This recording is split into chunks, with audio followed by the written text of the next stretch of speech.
அண்ணா பல்கலைக்கழக பாலியல் வழக்கில் அண்ணாமலையின் பேச்சு அப்பட்டமான அரசியல் என்று விடுதலை சிறுத்தைகள் கட்சியின் தலைவர் திருமாவளவன் விமர்சித்துள்ளார்.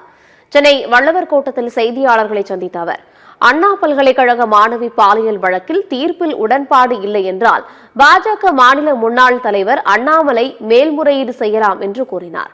கமல்ஹாசன் எந்த உள்நோக்கத்தையும் கொண்டு பேசவில்லை என்று கூறிய திருமாவளவன், கன்னட மொழி குறித்து அவர் பேசியதை சில அமைப்புகள் திட்டமிட்டு அரசியலாக்குவதாகவும் அதை கூர்மைப்படுத்த தேவையில்லை எனவும் தெரிவித்தார்.